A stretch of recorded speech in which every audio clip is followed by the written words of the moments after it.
Watchman on the pod. All right, I figured I would start Codeword Barbelon Book 2. We're just going to do the introduction tonight, and then I'm going to be off to bed, to be honest. So here we go. Codeword Barbelon 666, Book 2. Antichrist is a woman alive and well again. P.D. Stuart. All right, let's see. Evidence that even the plain reader can understand, that the scholar will appreciate, and which the skeptic cannot refute. What readers have said about Book 1 of Codeword Barbelon. The book is superbly written and hard to put down once you start reading it, quoting from a considerable amount of current and historical source material documents.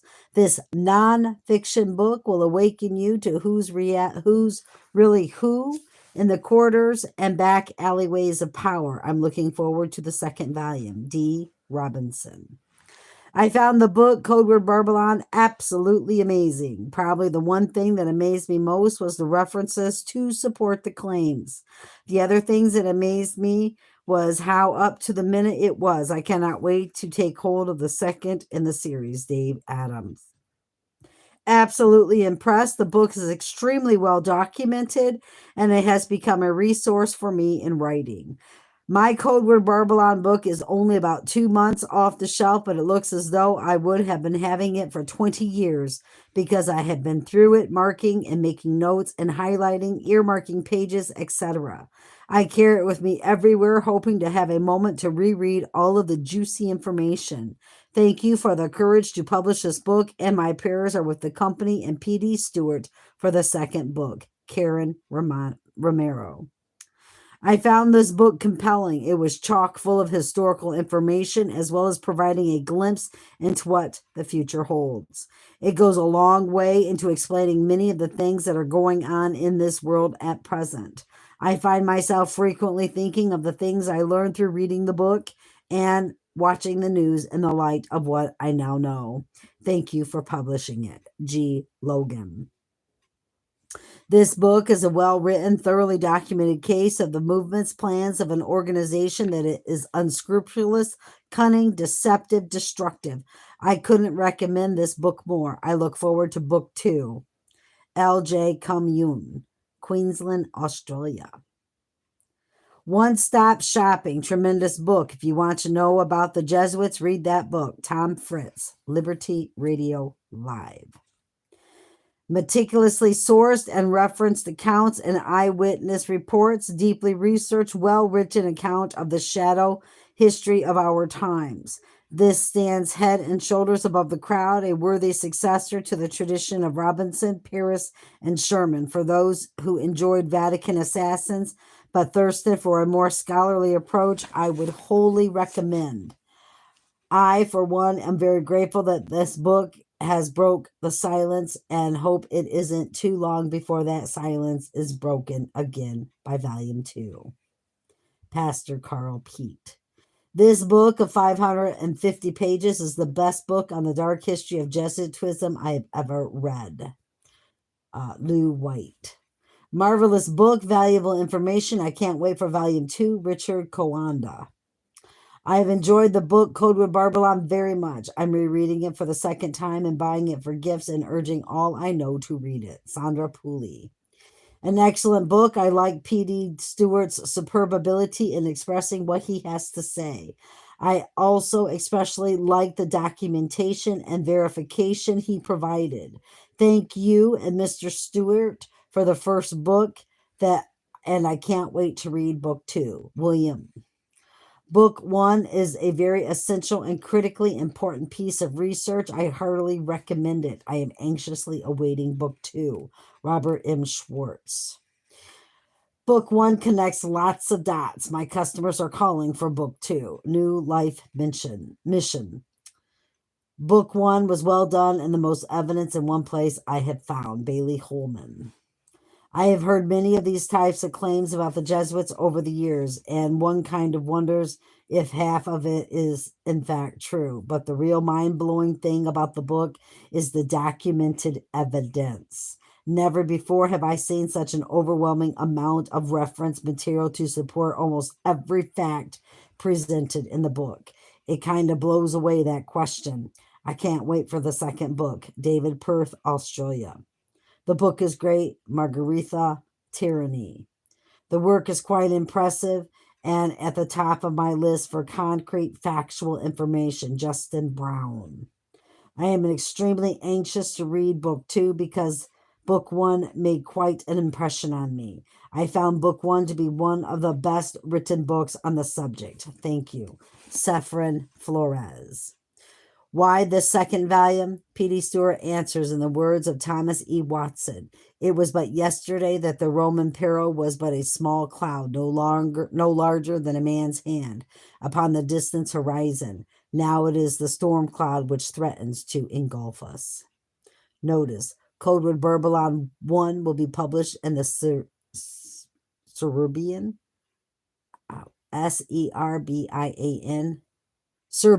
Serbian language and is signed the Serbian. Let's see. Also by P.D. Stuart, Codeword Barbelon, Danger in the Vatican, The Sons of the Loya, The Real Truth About Priests. Did not know that.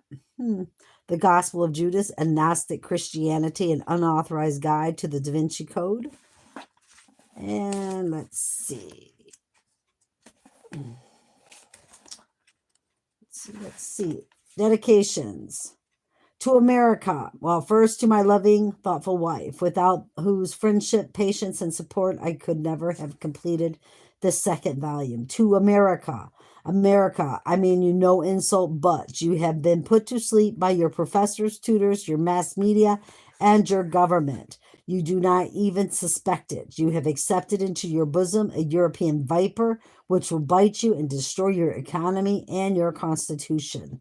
Read this book, America, and you will see that there is a power sworn to your destruction, the most implacable and most absolute, the most irreconcilable and deadliest enemy of your institutions, your constitution, your rights and liberties so dearly bought.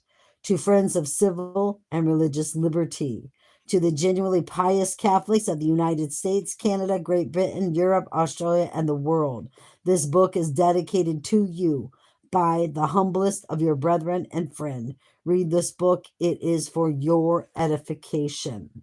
And to the reverend ministers of all the churches, to the skeptical public, to the honest and liberty-loving people of the world, I also dedicate this book. In dedicating the following pages to an enlightened public, I have only one request to make, that you will dare to judge for yourself. It is probable you will hear the writer abused by some parties, but you shall see him terrified by none. I have more respect for open foes than secret enemies. The latter will hide themselves under the mask of anonymous publication. The office of the true critic is a high and important office, but it so happens that critics, especially the anonymous, often lower themselves by becoming the tools of establishments, sects, parties, and prejudices. For everything anonymous, and for anonymous criticism in particular, I ever shall avow the most insuperable contempt. But, say the critics, truth is truth, and not the more or the less so. For having a name attached toil, and if our remarks are not founded on truth, they must fall, admitted. But unfortunately, the public are not generally in possession of the works you criticize.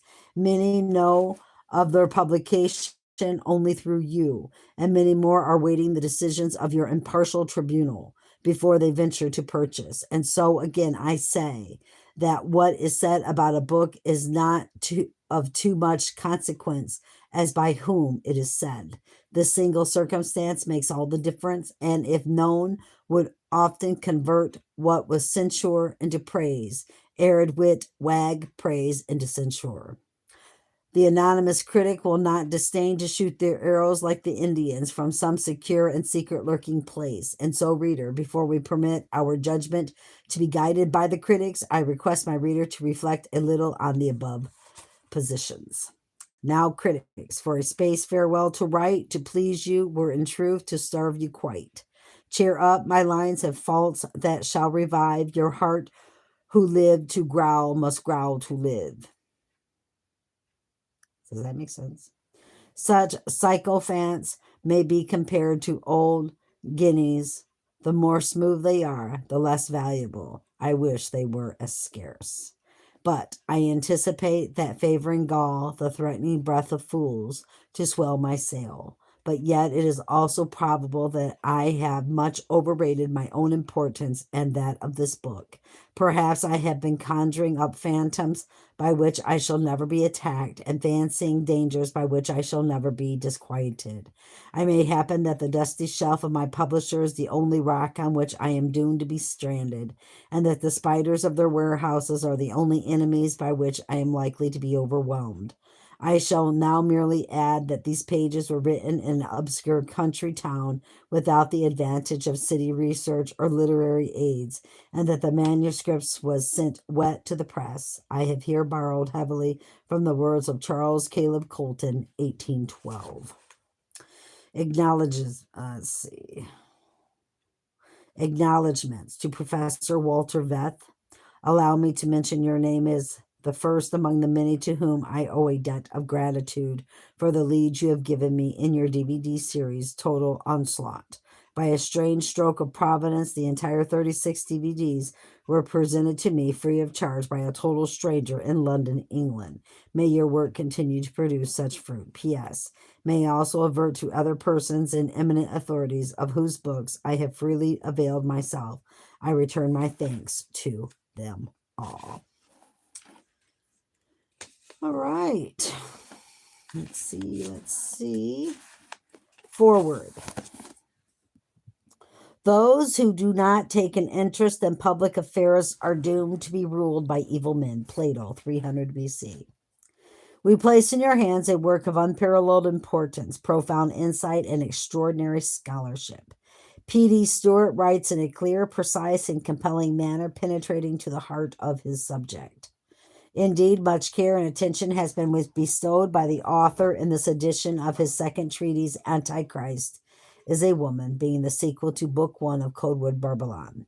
In the prosecution of a purpose which is not polemical, but factual, the author has undertaken a task not agreeable to most, but which, in keeping with his promise in Book 1, he proceeds to perform. And he does so in a calm and judicial temper, giving cogent and compelling reasons for the startling propositions he advances, so that those who may at first believe the alarm to be groundless may nevertheless yet be convinced. Following upon the success of his earlier work, Book 1, the author must now be given the credit as one of the most exact thinkers to have graced this generation, possessing acuity to a degree that is almost inconceivable in an age like our own of loose thinking and slapdash reasoning, and the power of following through his observations and convictions to their logical conclusion. The keenness and forcefulness of his thoughts, his clarity of expression, his genius of intellect, and his stringent criticism one can only admire. Among other subjects, the author reveals the true forces behind what has been called the greatest recession to sweep the world and to shake up all nations. Stuart asserts that we are living at a time more momentous than that of the advent of Ignatius Loyola or that of Luther, that the scenes are shifting in the great theater of the world and that the final act is being played out on the American stage. In so doing, he brings to the attention of his reader once again matters of infinite and practical importance, the issues. He says they are visible behind the scenes to those who have eyes to see. Change, he says, is in the air, and the apocalyptic vision are soon to be realized. One of the omens of the apocalypse, Stuart contends, is that we are facing this great recession that is sweeping all before it and shaking up all nations, and that all the desperate attempts to stem the tide, including several multi-billion dollar bailouts, have so far failed to hold back the waves of recession, so much so that Pope Benedict on July 7, 2009, called for a new world political authority to manage the global economy and to regulate national economics. But is the financial meltdown mere chance, an accident, or is there more to all of this than meets the eye? Why are world events spinning out of control?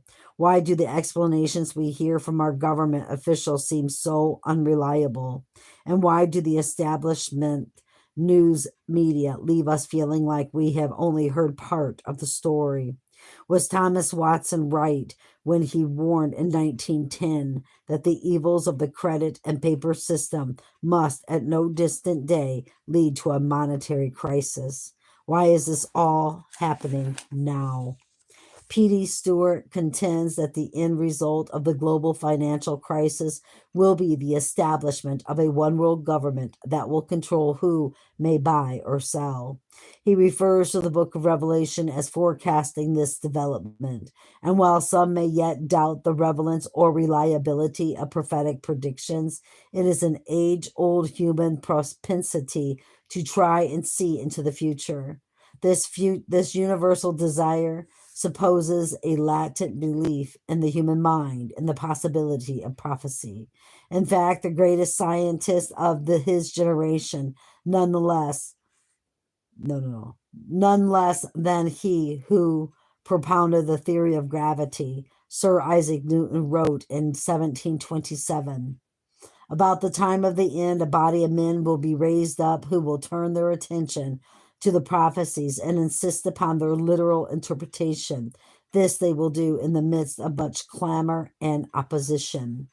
Indeed, it is impossible to read this book without feeling that it propounds a vast amount of information, which explains a great bulk of prophecy, and in a manner that is precise, convincing, and startling.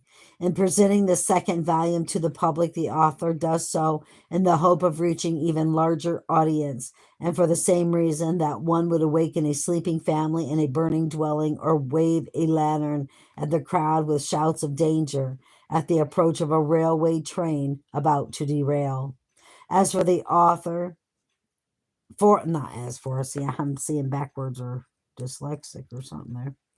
For as the author shows most convincingly, the stage is now set for a gigantic global financial system of unimaginable evil, as foretold, essentially satanic in its origin, and under the control of what in Scripture is called Antichrist or the apostasy of the latter times.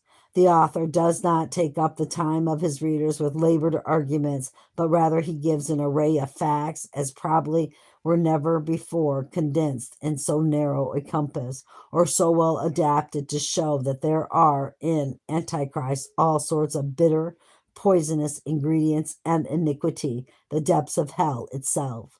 This work confirms P.D. Stuart as a shrewd observer, a profound thinker, and an able writer. He traces the panorama in the minutest detail, from the main character to the common troops on the battleground, and using vivid but varying adjectives, he delivers his message with picturesque but devastating effect. We recommend this book without hesitation as a book for the people, a record of fact, well attested, burning facts, which cannot fail to convince the incredulous, arouse the indifferent and lukewarm, and inspire every lover of truth and of his country, to quote Sperry. Indeed, we venture to say that this book will do more than that. It will send a barbed harpoon through the heart of the beast, which we hope will inflict a fatal wound never to be healed. Savonarola,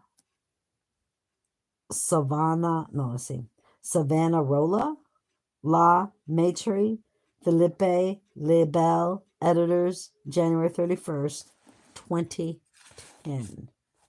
Author's preface. Son of man, I have made thee a watchman, therefore hear the word at my mouth and give them warning. Ezekiel chapter 3, verse 17. The Philistines are upon us. And I saw another mighty angel come down from heaven, clothed with a cloud, and a rainbow was upon his head, and his face was as it were the sun, and his feet as pillars of fire. And in his hand he had a little book open, and cried with a loud voice, as when a lion roareth, and sware by him that liveth forever and ever, that there should be no time no longer, and when he shall begin to sound, the mystery of God shall be finished, as he hath declared to his servants the prophets. Revelation chapter 10, verses 1 through 7. Beneath the surface of the seas, men are busy in the wonderful submarines. Thought speeds over the cable, thousands of miles along the ocean's bed. The diver works as securely under the vessel as the engineer does in the hold of the ship. On the surface of the earth, travel skims at bird-like speed. Overhead flies the airship. Marvelous inventions have recreated the physical world, and a man who died 50 years ago would hardly recognize the habitat which he left were he to return. The science and art and literature and journalism, the human mind has scouted antiquated forms and dogmas, boldly dashing onward to higher and better standards. Yet in this age of colored photography, of the talking machine, of the electric light, of the motor car, of the airship, of the printing press, of the moving picture, superstition is seated upon her ancient throne with the cowl of the monk on her head, the silly gibberish of the dark ages on her tongue, and the implacable ferocity of the Inquisition in her soul. We see men, sane in all other respects, degrading their intellectual manhood by subscribing to tenets that a 10-year-old boy ought to reject. In the radiance of the 20th century, nay, the 21st century, we see paganism in full bloom, encouraged by presidents and kings. We find a delegate among the diplomats in America at the nation's capital, taking a sly, underhand part in our political affairs. Reader, these are not my words. I wish they were, but since I cannot write as eloquently or as incisively, I gladly adopt them as my own. These words, reader, are from a man far more immense in stature than myself, Thomas Edward Watson, September 5th, 1556, September 26th, 1922. A lawyer and member of the United States House of Representatives from 1891 until March 1893, and a vice presidential and presidential nominee for the Populist Party, a breakaway from the Democratic Party. And while I may not agree with every view ever expressed by Mr. Watson, I certainly endorse every word of the above. And why have I quoted to you the above passage? What, you ask, is its relevance to the age in which we live when Mr. Watson's words were penned way back in 1915? That, reader, is the subject of this book. I have entitled the second book to Codeword Barbelon as Antichrist is a Woman for good reason. It is the culmination of my efforts in exposing a powerful hierarchy, the deadliest menace to our liberties. Said Watson, the agents of this hierarchy in secret league with the head chiefs of political parties and are even high political office. They have shackled the press, and cowardly politicians are in deadly fear of them. They and their agents in high offices are a brood of vipers speaking hypocrisy, lies at one table. They talk of human rights and the dignity of man, a hypocrisy, said Watson, that might shame Satan himself. What do I mean by all this? In the coming chapters, I shall show that Antichrist, that ghost of the Middle Ages, that mistress of the world, is still alive and well, and that she now stalks grimly through the land, courting kings, princes, presidents, and prime ministers, and using every conceivable mean at her disposal, perfidies, ecumenical hypocrisy, subtlety, and seductions most alluring, not to mention political deceptions and demagoguery of every class, to regain her temporal power and to advance a more fearful conspiracy to defy God, ruin the peace of man, and to make a shipwreck of civilization. Already, said Professor Morse, inventor of Morse code, the serpent has commenced his coil about our limbs, and the lethargy of his poison is creeping over us. We must awake, or we are lost. Forewarned, Morse, Our liberties are in danger. The Philistines are upon us. I was compelled to write this second volume because they quote Thomas Watson, and I shall quote him often. Rolling upon the horizon are these appalling storm clouds, and few there be who will take warning. Those who should be most alarmed are blind to the awful danger. The state authorities are indulging a fatal security, and the general public is strangely apathetic, indifferent. And so I offer no apologies for the pointed language of this present volume, which I believe will prove most profitable to the reader. To quote the words of Charles Sparry, while we studiously avoid every word or form of expression which might be considered an infringement of the laws of correct taste, we cannot promise it will not give offense to any sense. It is impossible to assail great and crying evils without giving great offense to those who are interested to uphold and perpetuate them.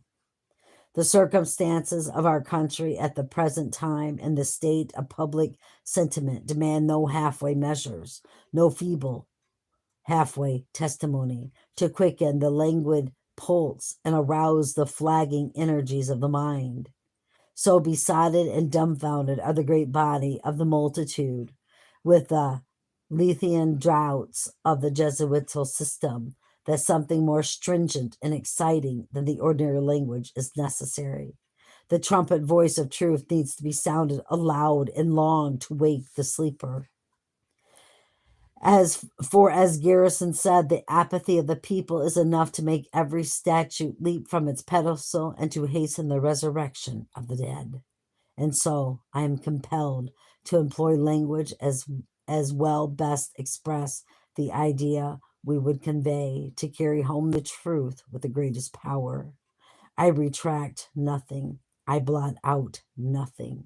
My language is exactly what it should be at this hour, an hour more momentous than that of the advent of Ignatius Loyola or the thunderings of Luther, an hour, reader, when the scenes are fast shifting in the great theater of the world, with the final act being played out on the American stage. In the coming chapters, I offer the reader evidences of a sort that, to quote Sparry, even the plain reader can understand, of a kind that the scholar will appreciate, and which the skeptic cannot refute. I make no apologies for the revelations disclosed in this work, for, to quote Sparry again, no man could do justice to this long-continued and deeply embittered controversy without giving some offense to the fastidious or weak and superstitious minds. I have here advertised my intention to speak plainly, without vulgarity. To quote William Lloyd Garrison, I will be as harsh as truth and as uncompromising as justice. We have no need now of arguments with the qualities of subtlety as Michelangelo's Last Judgment. If you are easily offended, do not read this book. With this explanatory parenthesis, I shall now proceed to my solicited and allotted labor, which I shall undertake with the utmost alacrity. And that. Well, should I do one more? What time is it? I got time. Okay, number 2, or chapter 2. I didn't know I was reading chapter 1. I don't know how this goes. A change is going to come. Capitalism gone with a whimper. When fascism comes to America, it will be wrapped in the flag and carrying the cross. Sinclair Lewis, It Can't Happen Here, 1953. The final collapse has come with the election of Barack Obama. His speed in the past 3 months has been truly impressive. If this keeps up for more than another year, there is no sign that it will not. America at best will resemble the Weimar Republic and at worst Zimbabwe. Stanislav Mission, Rasikia Gazette, April 2009. On April 1st, 2009, Stanislav Mission posted an article on his blog, Motherland, Pravda, the official Russian newspaper, published Mission's article on April 27th, following which it has become something of an internet sensation, having been republished and posted on numerous other websites. Here is part of the text of this amazingly cogent and instructive article. It must be said that, like the breaking of a great dam, the American descent into Marxism is happening with breathtaking speed against the backdrop of a passive, hapless sheeple. Excuse me, dear reader, I meant people. True, the situation has been well prepared on and off for the past century, especially the past 20 years. The initial testing grounds were conducted upon our holy Russia, and a bloody test it was. But we, Russians, would not just roll over and give up our freedoms and our souls, no matter how much money Wall Street poured into the fists of the Marxists. Those lessons were taken and used to properly prepare the American populace for the surrender of their freedoms and souls to the whims of their elites and betters. First, the population was dumbed down through a politicized and standard education system based on a pop culture rather than the classics. Americans know more about their favorite TV drama than the drama in DC that directly affects their lives. They care more for their right to choke down a McDonald's burger or a Burger King burger than for constitutional rights. Then they turn around and lecture us about our rights and about our democracy. Pride blinds the foolish. Then their faith in God was destroyed until their churches, all tens of thousands of different branches and denominations, were for the most part little more than Sunday circuses, and their televangelists and top Protestant mega preachers were more than happy to sell out their souls and flocks to be on the winning side of one pseudo-Marxist politician or another. The final collapse has come with the election of Barack Obama. His speed in the past 3 months has been truly impressive. His spending and money printing has been a record setting, not just in America's short history, but in the world. If this keeps up for more than another year, and there is no sign that it will not, America at best will resemble the Weimar Republic, and at worst, Zimbabwe.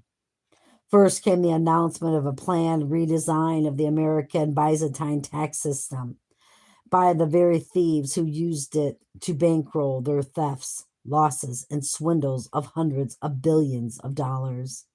These make our Russian obslicars look like more than ordinary street thugs in comparison. Yes, the Americans have beaten our own thieves in the sheer volumes. Should we congratulate them? These men, of course, are not an elected panel, but made up of appointees picked from the very financial oligarchs and their henchmen, who are now gorging themselves on trillions of American dollars in one bailout after another. Then came Barack Obama's command that GM's General Motors president stepped down from leadership of his company. That is correct, dear reader. In the land of pure free markets, the American president now has the power, the self-given power, to fire CEOs, and we can assume other employees of private companies at will. Come hither, go dither, the centurion commands his minions. So it should be no surprise that the American president has followed this up with a bold move of declaring that he and another group of unelected, chosen stooges will now redesign the entire automotive industry and will even be the guarantee of automotive policies. I am sure that if given the chance, they would happily try and redesign it for the whole world too. Prime Minister Putin, less than 2 months ago, warned Obama and UK's Blair not to follow the path to Marxism. It only leads to disaster. Apparently, even though we Russians suffered 70 years of this Western-sponsored horror show, we know nothing as foolish, drunken Russians. So let our wise Anglo-Saxon fools find out the folly of their own pride. Again, the American public has taken this with barely a whimper, but a Freeman whimper. So, should it be any surprise to discover that democratically controlled Congress of America is working on passing a new regulation that would give the American Treasury Department the power to set fair maximum salaries, evaluate performance, and control how private companies give out pay raises and bonuses? Senator Barney Franks, a social pervert basking in his homosexuality, of course, among the modern, enlightened American social norm as well as that of the general West, homosexuality is not only not a look down upon life choice, but is often praised as a virtue. And his Marxist enlightenment has led this effort. He stresses that this only affects companies that receive government monies, but it is retroactive and taken to a logical extreme. This would include any company or industry that has ever received a tax break or incentive. The Russian owners of American companies and industries should look thoughtfully at this and the option of closing their facilities down and fleeing the land of the red as fast as possible. In other words, divest while there is still value left. The proud American will go down into slavery without a fight, beating his chest and proclaiming to the world how free he really is. The world will only snicker, U.S. spelling, a British snigger. Okay. The above article, American Capitalism Gone with a Whimper, has been quoted with the kind permission of the author. The article, reprinted in Russia's Pravda, is as prophetic as it is ironic. And that article appears in the English edition of Communist Russia State newspaper. This article has so much in it, not least a clear warning that Marxism is coming at a breathtaking speed to America. What a sad state of affairs. One internet commentator observed, when the old communist newspaper sees and understands what American liberals do not. And as Stanislav Mission says, Congress has put up little more than a whimper to the masters. Writes Gerald Celestin to the Yonkers Tribune, the biggest financial bubble in history is being inflated in plain sight. This is the mother of all bubbles, and when it explodes, it will signal the end to the boom bust cycle that has characterized economic activity throughout the developed world. Washington and Wall Street describes the stupendous government expenditures on rescue packages, stimulus plans, buyouts, and takeovers.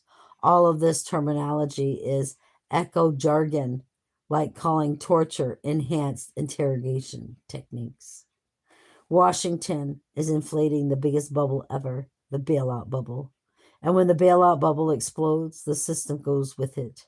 Its sudden and spectacular explosion will create chaos.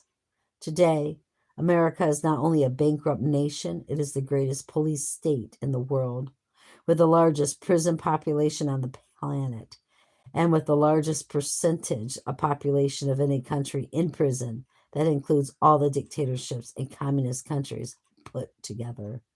The Americans cannot now see the dark storm cloud rising just under their horizon. But when it comes, it will be a bolt from the blue, a jolt in the dark, a disorienting ambush, and a shock. The result will be that the entire social, religious, and political makeup of America will be radically altered. Suburbia will disintegrate. The social upheaval will be the rule for a time until Antichrist reveals her master plan, and the desperate people will hail it as sent from God. And yet, to quote again the Pravda article, the proud American will go down into his slavery without a fight, beating his chest and proclaiming to the world how free he really is. Yes, reader, change is in the air, but of a kind that will cause the apocalyptic vision to be realized. All must be awakened, as you would awaken a sleeping family in a burning dwelling, or wave a lantern at a crowd with shouts of danger at the approach of a train about to derail. And that, I'm going to end there, brothers and sisters, because, I could keep going. These chapters are so small. I think these are chapters. It's got numbers on the top. What time is it? Okay, let's read another one. Chapter 3, Pope calls for a world political authority. The history of our civilization is reaching its final destination. From a chaotic amalgam of competing and rival nations, the world is evolving into a unitary framework in which different organized communities cooperate to prevent conflicts and promote the progress of humanity. Dr. Francisco Stippo, a lawyer and director of the USA Club of Rome, in World Federalist Manifesto, Guide to Political Globalization. Who is the man with the master plan? Write the vision and make it plain upon tables, that he may run that readeth it. Habakkuk 2:2. July 7th, 2009. Writing from Vatican City, Philip Palua said of Pope Benedict's 2009 encyclical. I don't know who they're barking at. Okay. Charity and truth.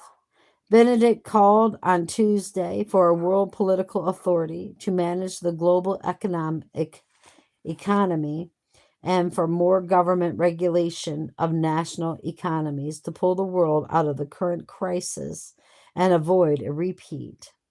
Philip Palula explained the importance of the document by adding, an encyclical is the highest form of papal writing and gives the clearest indication to the world's 1.1 billion Catholics and to non-Catholics of what the Pope and the Vatican think about specific social and moral issues. Reuters News, Tuesday, July 7th, 2009. The Pope's encyclical addressed to all Catholics as well as all people of goodwill urged the establishment of a world's political authority, not merely to oversee the global economy, but also for the common good. What does he mean by the common good? This expression has a specific meaning in Catholic social theology.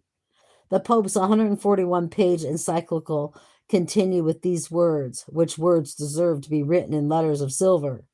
Such an authority would have to be regulated by law and would need to be universally recognized and to be vested with the effective power to ensure security for all, regard for justice, and respect for rights. Pope Benedict also made it clear that this world political authority will require the construction of a social order that at last conforms to the moral order and to the link politics and the economic and civil spheres.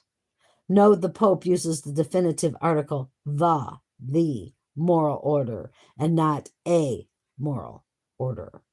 The word the is used to refer to something which has already been mentioned or understood to exist. The Pope is clearly presuming that there is an existing moral order to which all must be subject. What is the moral order to which the Pope refers? It is Catholic. How do we know this? The Roman Catholic Church teaches that human beings exist within a moral order.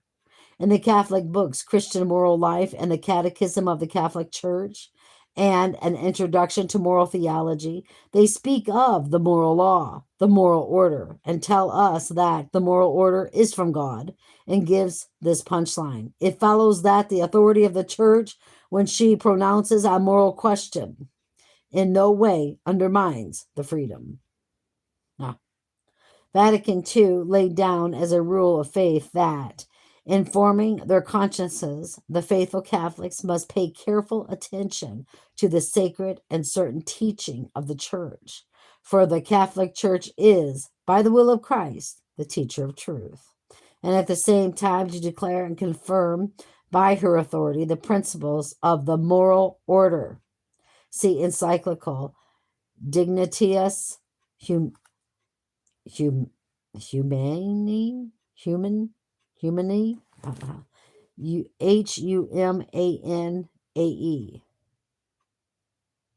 humane, I'm thinking.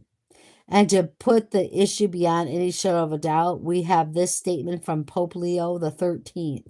All Catholics must make themselves felt as active elements in the daily political life in the countries where they live. All Catholics should exert their power to cause the constitution of the states to be modeled on the principles of the true church. Pope Leo XIII, encyclical letter of 1890. Catholics who are involved in politics or the judiciary are thus instructed to legislate, vote, or lobby in accordance with Catholic principles and dogmas, or what the Vatican calls the moral order. Thus, when Pope Benedict XVI speaks of a social order that conforms to the moral order, he is proposing a Catholic moral order. And we know from history what has always followed such a moral order, an inquisition into the consciences of those who do not submit to its teachings. Reader, what we are seeing here is historic. The Pope's plan is for a comprehensive reconstruction of society from top to bottom. His vision of the future is literally a restoration of the distant past. And who is to be the head of this moral order on earth? World leaders and statesmen, from Bush to Gorbachev, even lesser ones like President Gloria Macapagal Arroyo of the Philippines, have hailed the Pope as the greatest moral authority on earth. I do not think, therefore, that I am overstating matters to say that the Pope's call for a new world order at this critical juncture in world history is pregnant with import. It throws a flood of light upon events yet to transpire. Indeed, it was Alexander Dumas, I believe, or perhaps it was Victor Hugo, who wrote 100 years ago, "More powerful than armies is an idea when its time has come." The Pope's time has come. He is the man with the master plan. Crazy. Should we do one more or say no? All right, one more and then that's it. Number 4. The voice of Rome to the nations, the man with the master plan. If Pope John Paul II was the great unifier and peacemaker, then Pope Benedict XVI will be known as the great consolidator. The Pope's call for a world political authority is not merely a suggestion to the leaders of the developed world. If one understands that the Roman Catholic Church is not only a religious power, but also a political force in the world, then one will fully comprehend the import and significance of the Pope's encyclical. The Pope is not a mere religious leader like the Dalai Lama or the Archbishop of Canterbury. The Pope is the figurehead of a global political franchise called the papacy, which, according to the Venetian Father Palio Sarpi, is in all places and at all times is a political conspiracy. The now deceased Jesuit professor and Vatican insider Malachi Martin tells us that the Pope claims ultimate authority in all phases of education, in all aspects of moral behavior, and in all questions about the ultimate truths, undergirding the life and death of every human being. This man claims for his papal persona the right and the privilege, the duty and the due authority to stand as judge. None of the internationalist, transnationalist ideas are outside that claim or exempt from that judgment. The Bible tells us that God separated the nations and confused their tongues, languages, so that they would not unite as one in rebellion against him, which they sought to do at the Tower of Babel. Genesis chapter 11, verse 9. Thus, any attempt to unite the nations of the world under a world political authority is an attempt to rebuild that which God confounded and cursed. Isaiah chapter 8, verse 12 refers to this new world order government, this final global system, as a confederacy against the Lord. And Paul says of this system, the kings of the earth took their stand, and the rulers were gathered together against the Lord and against his Christ. Acts chapter 4, verse 26. Likewise, the psalmist David, writing under prophetic inspiration in Psalm chapter 2, 1 through 2, predicted, the people imagine a vain thing. The kings of the earth set themselves, and the rulers take counsel together against the Lord and against his anointed. The very last book of the New Testament, the Apocalypse or Revelation, chapter 16, verse 13, foretold this development. And I saw 3 unclean spirits like frogs. They are the spirits of the devils, which go forth unto the kings of the earth and the whole world to gather them, i.e., together, to the battle of that great day of God Almighty.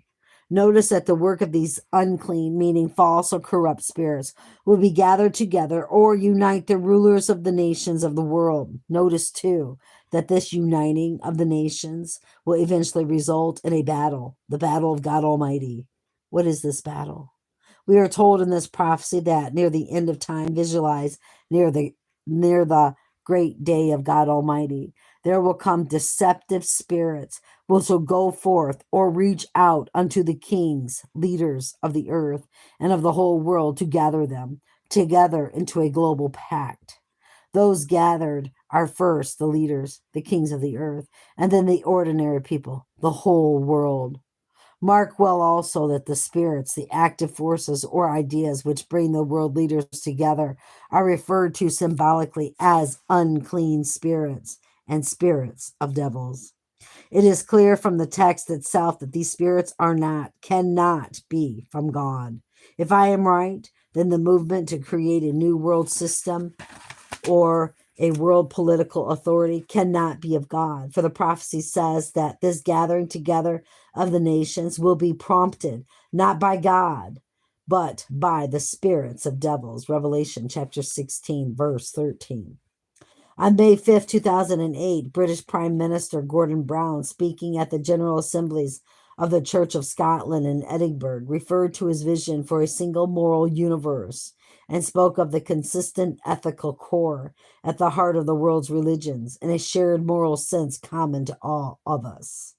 Such mumbo-jumbo might sound extremely erudite and profound, no doubt, but it lacks the merit of being either true or correct. What is certain, however, is that the moral order of which Mr. Brown speaks is the same that Pope Benedict XVI recently called for. We know this because Mr. Brown called on all nations to join together in a religious or single moral universe. We know it is religious because he said to honor the dream of the scriptures that justice will roll like water and righteousness like a mighty stream. So it is clear that Mr. Brown was alluding to a religious order, or else he would not refer to scriptures or to righteousness, which is clearly a religious term. Almost 2 decades ago, in 1991, President George Herbert Walker Bush Sr., in his State of the Union address, referred to the same global world authority in the following terms. It is a big idea, a new world order, where diverse nations are drawn together under the rule of law. But what law and by what means? You can see this video of George Bush Sr. here.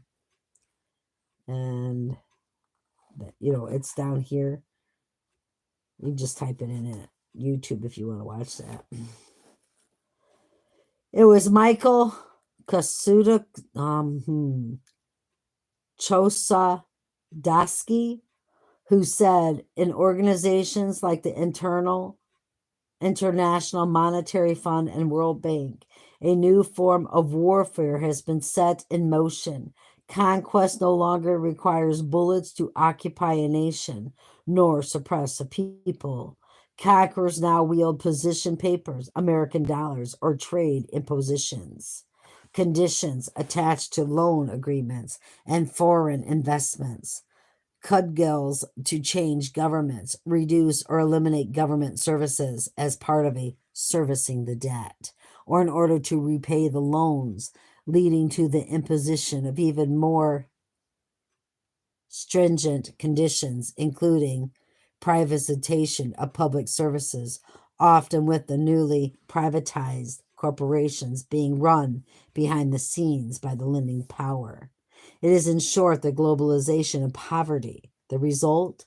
The destruction of the social fabric of the world and preparation for the new world order, where rerum novarum will be enforced as law and the redistribution of wealth will be the highest ideal for the common good. This reader will be the rule of law after canon law. This reader, will be the rule of law after canon law. As far back as December 7th, 1988, I have an itch. Mr. Socialist International Mikhail Gorbachev, president, speaking before the United Nations General Assembly in New York, declared, "The world economy is becoming single entity outside of which no state can develop." In 1962, Lincoln Bloomfield wrote in his book, "A World Effectively Controlled by the United Nations." The other condition, which puts the possibility of world government within a more foreseeable time span, is a crisis, a war, or a brink of war situation. War on terror, perhaps? So grave or commonly menacing that deeply rooted attitudes and practices are sufficiently shaken to open the possibility of a revolution in world political arrangements, a global financial crisis, perhaps. Professor Lincoln P. Bloomfield, a member of the Council on Foreign Relations, goes on to state, "World government will come about through the establishment of supranational institutions characterized by mandatory universal membership and some ability to employ physical force.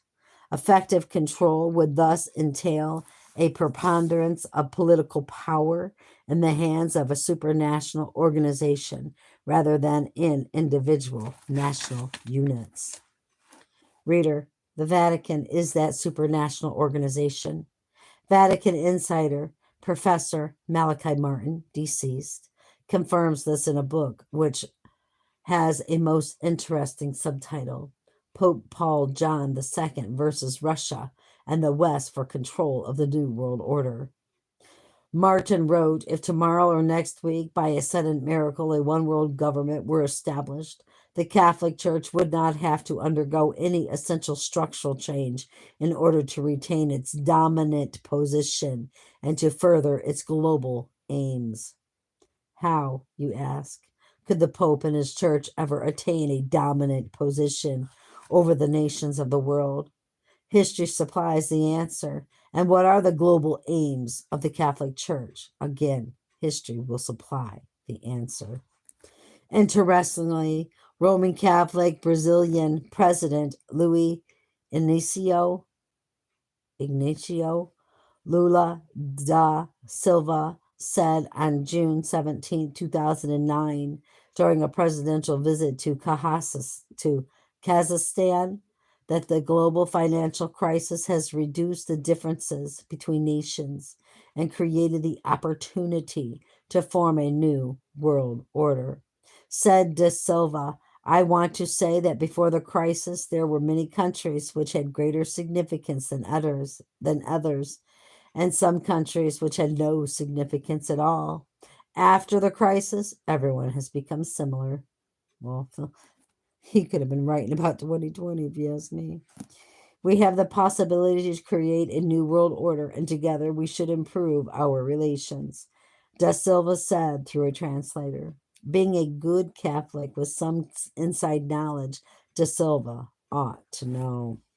Let me digress for a moment. Apparently, Mary is also in favor of this New World Order. She is reported to have said, "I am the Lady, Mary, Mother of all nations." You may say the Lady of all nations, or Mother of all nations, who once was Mary.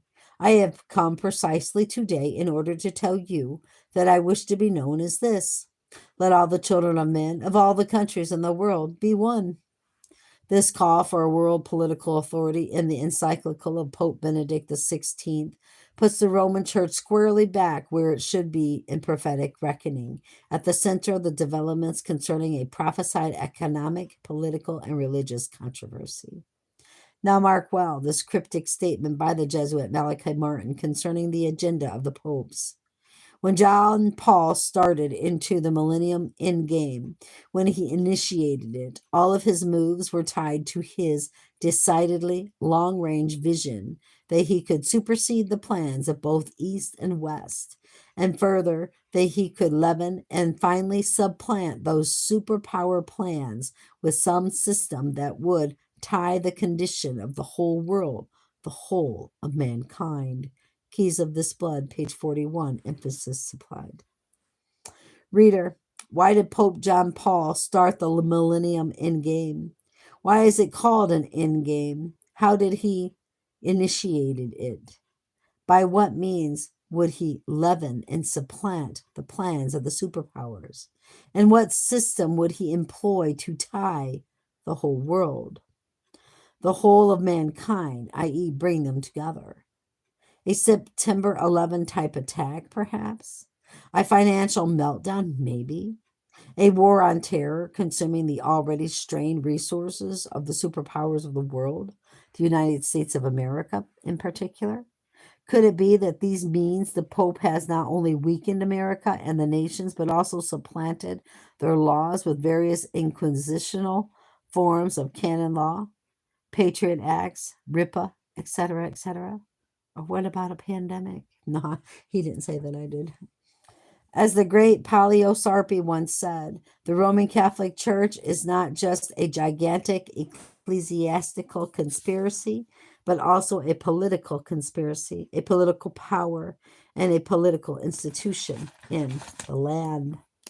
The Pope, in keeping with the character of his organization, is orchestrating in this hour of the world's financial and political extremity a final attempt to rule the world. You see, the Vatican believes it can cure the evils of democracy with the nobler values of fascism, in the same way you would cure syphilis by giving the patient malaria. And that does end that. I am done. It is very late, so we're going to end that. All right, brothers and sisters, keep your eyes on Jesus. Your nose in the book, which is the Word of God. Oh boy, and let us embed the Word of God on the very tablets of our hearts, so we will not sin against God or be deceived. We will pick up, hopefully tomorrow, I will be able to read all 3 of these books again. God is good. I love him, and I certainly am thankful for the time he has given me to do this. Love you guys. Good night.